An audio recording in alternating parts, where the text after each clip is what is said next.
Welcome to Adventures in Security, Episode 8, Ransomware.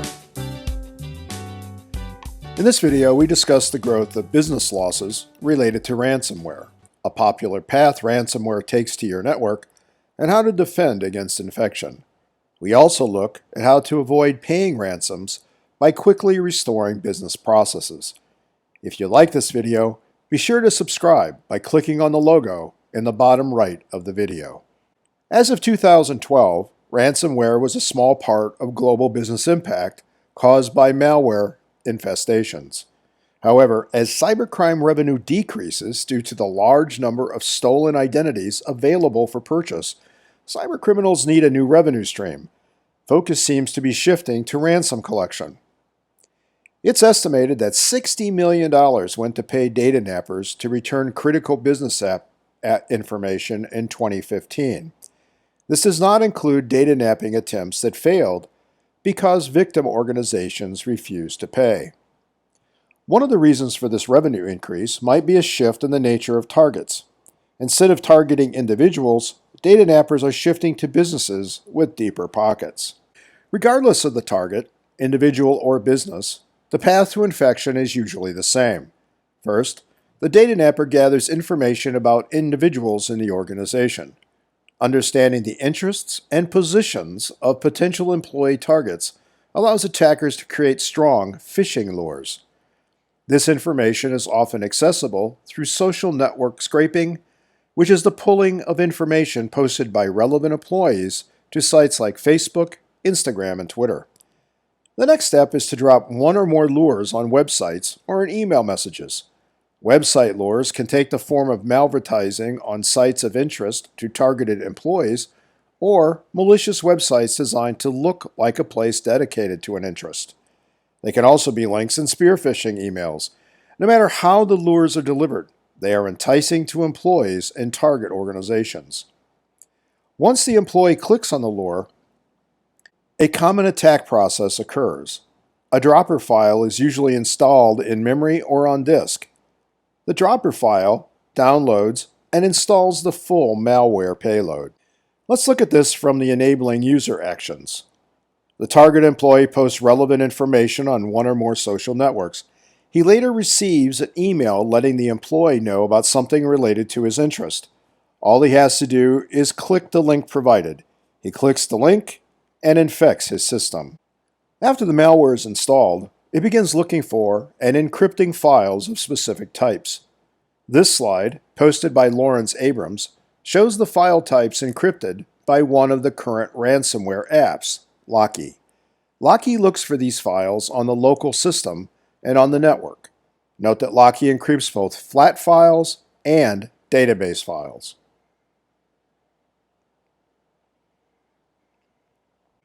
In addition to encrypting files, ransomware attacks can also include blackmail, extortion, and other means of disrupting business operation until a ransom is paid.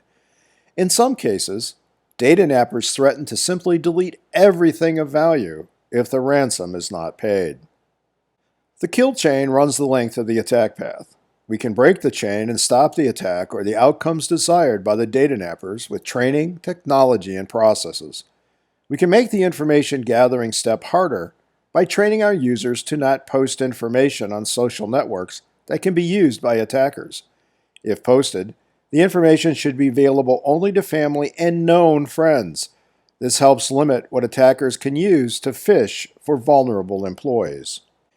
Keeping lures from employees requires both email filtering and web filtering.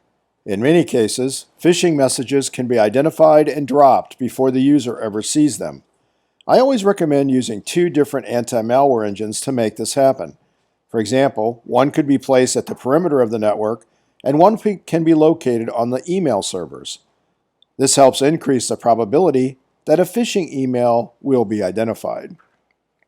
Web filtering helps keep users from traveling to known phishing websites, whether directly or by clicking on a phishing link. This isn't perfect, but it significantly reduces risk. When lures find their way to employees, it is once again an employee awareness issue. Security training must include the dangers of clicking on any link in any email. In addition, Business policies should prohibit this behavior. We can never rely too much on correct user behavior, so we have to check for accidental or intentional clicks and prevent malware installation and execution. The basic controls are common: anti-malware and host-based IDS/IPS. They help us stop known attacks and block unusual activity when zero-day attacks make it through. Another important control is patching. Patching is one of the most important ways to block any malware. In addition to these basic controls, never allow people logged in with privileged accounts like administrator to browse the web or check personal email. For normal user accounts, allow only whitelisted applications to run. This is easy on a Windows environment with App Locker and GPO software restriction policies. Whitelisting might look like work, but it's becoming one of the best ways to stop user-targeted attacks, especially when training, anti-malware, email filtering, and web filtering fail to stop an attack from getting to a target workstation. What we've looked at so far are prevention and detection controls, but as we all know, something will eventually get through if your business becomes a high-value target. And we have to assume that each of our organizations will become high value at some point. This means we need a good incident response process related to ransomware attacks. Incident response requires we can recover business processes disabled or deleted by data nappers. Recovery also requires good backups. Because we're dealing with ransomware, software that can potentially encrypt backups, copies of our files, databases, and applications must be stored offline, at least one full copy.